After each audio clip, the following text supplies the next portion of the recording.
देवाधिदेव महादेव भगवान आशुतोष अवधरदानी भोले शंकर कहते हैं, हे पार्वती, श्री हनुमान जी जैसा कोई भी बड़भागी नहीं है, कोई भी नहीं।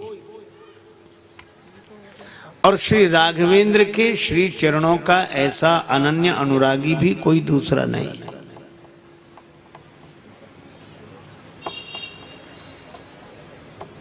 जिनके प्रेम और सेवा का वर्णन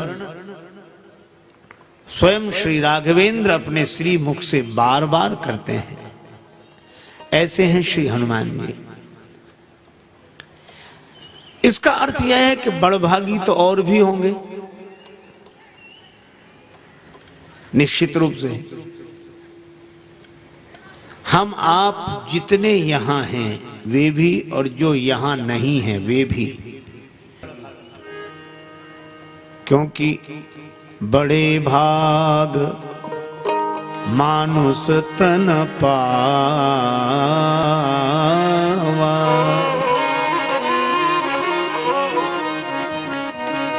जिन्हें मनुष्य शरीर मिला वे सब बड़भागी हैं, और मनुष्य शरीर पाकर सत्संग में आ गए तो बड़भागी हैं ही। बड़े भाग पाई सत्संगा।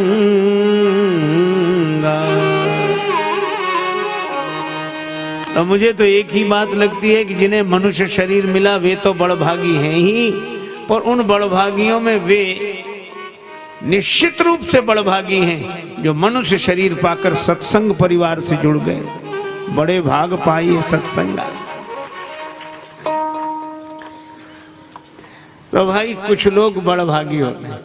अच्छा, और सत्संग से जुड़कर कोई भगवान से जुड़ जाए, भगवान से प्रेम करने लगे, भगवान का नाम, भगवान का रूप, भगवान की कथा, भगवान का धाम प्रिय लगने लगे, सगुण साकार भगवान के प्रेम में कोई डूब जाए तो वह बड़भागी ही नहीं, अति बड़भागी है। और ये स्वयं श्री तुलसीदास जी कहते हैं, बंदरों ने कहा हम सब सेवक अति बड़भागी, हम सब सेवक अति बड़भागी, हम सब सेवक अति बड़भागी, सेवक बड़भागी, हम सेवक संतत सगुण ब्रह्म अनुरागी,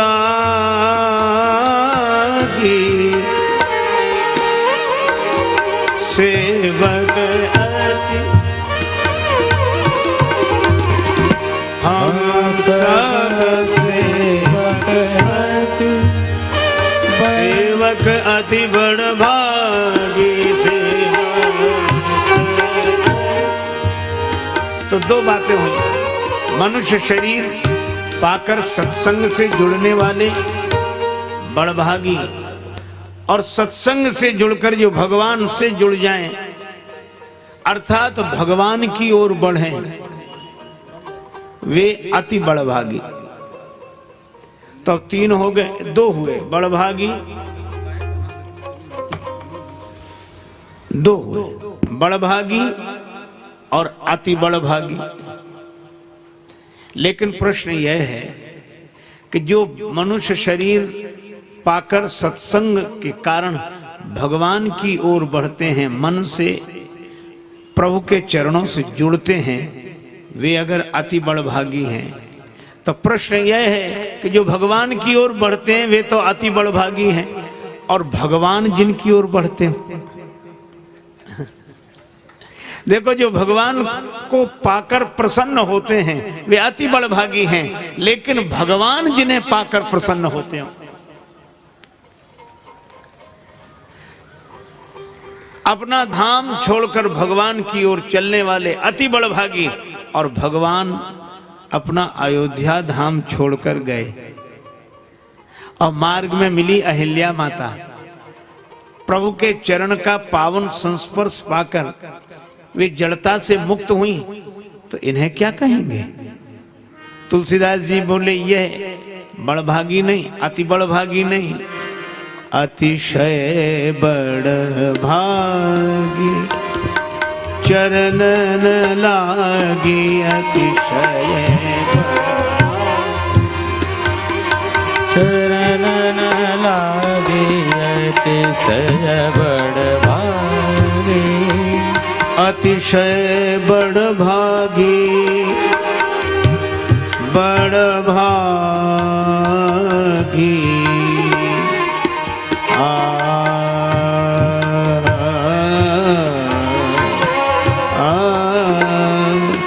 अतिशय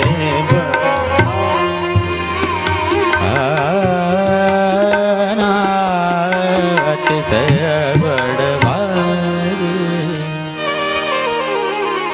तो तीन बातें हुई, सत्संग की ओर बढ़ने वाले बड़भागी, और सत्संग पाकर भगवान की ओर मन से बढ़ने वाले अति बड़भागी। जो भगवान के चरण की ओर बढ़े वे अति बड़भागी, और भगवान के चरण जिनकी ओर बढ़े वे अतिशय बड़भागी।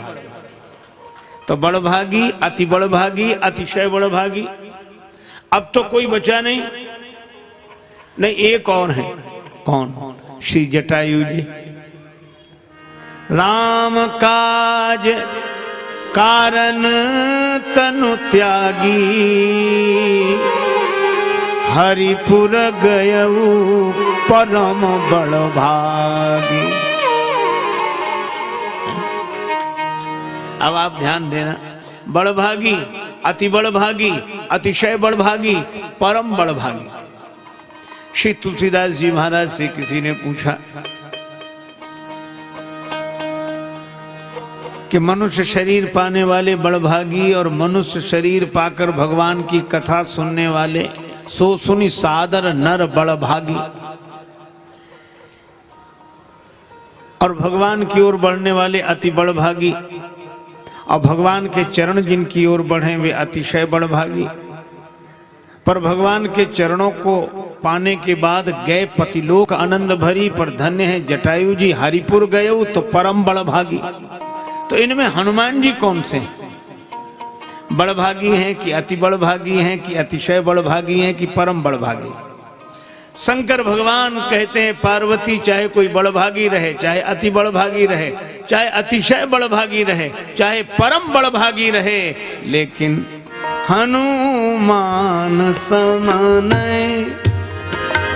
बड़भागी, हनुमान समान बड़भागे, हनुमान समान नहीं को राम चरण अनुरागी,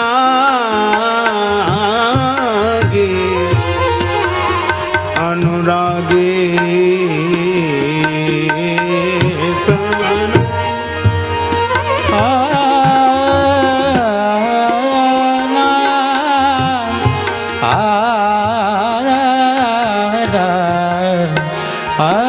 हनुमान समान बड़भागी, हनुमान समान। अच्छा क्यों नहीं है?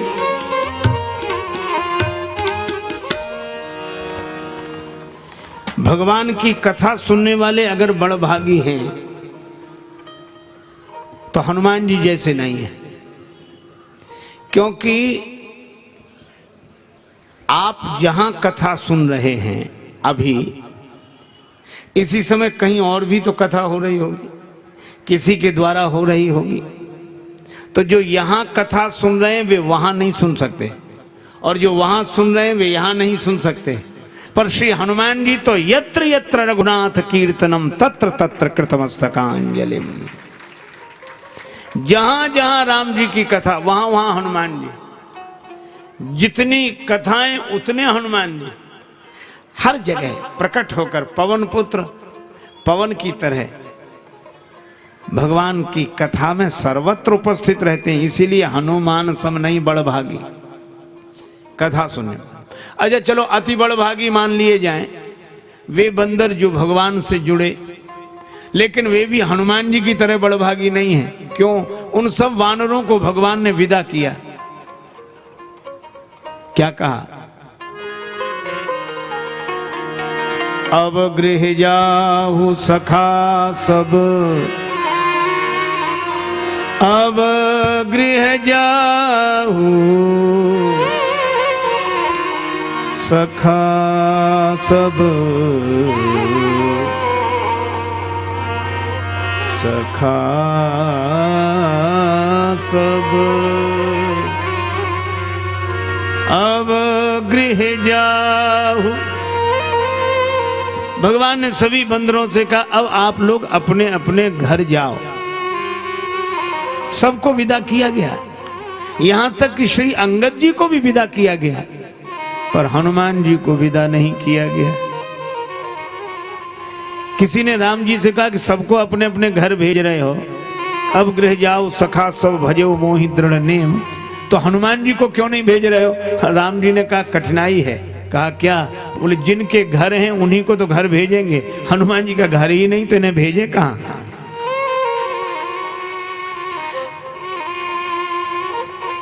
और फिर एक बात और है, क्या? हम हनुमान जी के ऋणी हैं, कर्जदार हैं, तो जब तक कर्ज न चुक जाए तब तक कैसे कह देंगे जाओ? कपि से उऋण हम नाही भरत भाई, कपि से उऋण हम नाही भरत भाई, कपि से उऋण हम नाही, उऋण हम नाही, हम नाही, नाय उऋण हम नाही, नाहे उऋण हम नाही, हम नाही,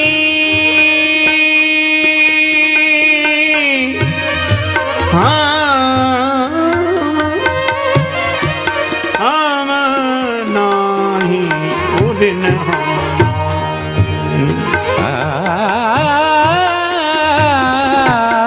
उऋण हम नाही। एक दिन की बात सुनाऊं आपको। भगवान श्री राम, माता जानकी युगल सरकार सिंहासन पर विराजमान है, हनुमान जी चरणों में बैठे। श्री अयोध्या के दरबार की घटना है। राम जी बार बार हनुमान जी की ओर देखते हैं, और जैसे ही राम जी हनुमान जी की ओर देखने लगते हैं तो हनुमान जी को लगता है क्या बात है, प्रभु देख रहे हैं, हम भी तो देखें। तो हनुमान जी जैसे ही राम जी की ओर देखते तो राम जी तुरंत श्री सीता जी की ओर देखने लगते। राम जी जैसे ही हनुमान जी की ओर देखते तो हनुमान जी राम जी की ओर जब देखते तो राम जी तुरंत श्री सीता जी की ओर देखने लगते। दिन भर यही हुआ। पुनि पुनि कपि चितव सुर त्राता। रात्रि को एकांत पाकर जानकी माता ने कहा कि प्रभु आप दरबार में हनुमान जी को बार बार देखते हैं, लेकिन हनुमान जी जब आपकी ओर देखते हैं तो आप उनसे आंख नहीं मिलाते, हमारी ओर देखने लगते हैं, क्यों? राम जी ने कहा श्री किशोरी जी बात यह है कि हनुमान जी मेरे मानस पुत्र हैं, तो वात्सल्य भाव से भरकर मैं बार बार अपने पुत्र की ओर देखता हूं, मानस पुत्र की ओर देखता हूं। श्री जानकी माता बोली सो तो ठीक है, लेकिन जब हनुमान जी आपकी ओर देखते हैं तो आप उनसे आंख क्यों नहीं मिलाते हैं?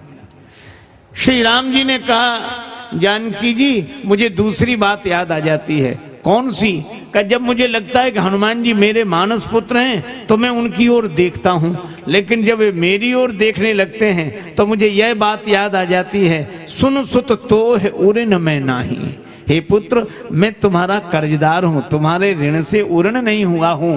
तो राम जी कहते हैं कि जानकी जी आप ही बताइए किस कर्जदार की हिम्मत है कि अपने धनी से आंख मिला सके, इसलिए मैं उधर नहीं देख पाता हूं, इधर देखने लगता हूं। ऋणिया राजा राम भे धनिक भय हनुमान। श्री जानकी जी ने कहा कि प्रभु एक काम करो, क्या हनुमान जी को भी दरबार में रहना है और आपको भी सिंहासन पर विराजमान रहना है? ये संकोच रोज रोज तक इसी तरह कब तक चलेगा? भगवान बोले तो क्या करें? का ऋण चुका दो। राम जी ने कहा इतना आसान नहीं है, मेरे पास वह धन नहीं है जिसे देकर मैं हनुमान जी के ऋण से उऋण हो सकूं, कुछ दे नहीं सकता। श्री जानकी माता बोली तो एक उपाय है। क्या? आप कुछ नहीं दे सकते हनुमान जी को ना? तो यही लिख कर दे दीजिए कि हम कुछ नहीं दे सकते। हाँ, यह बात ठीक है। और भगवान ने दूसरे दिन यही किया।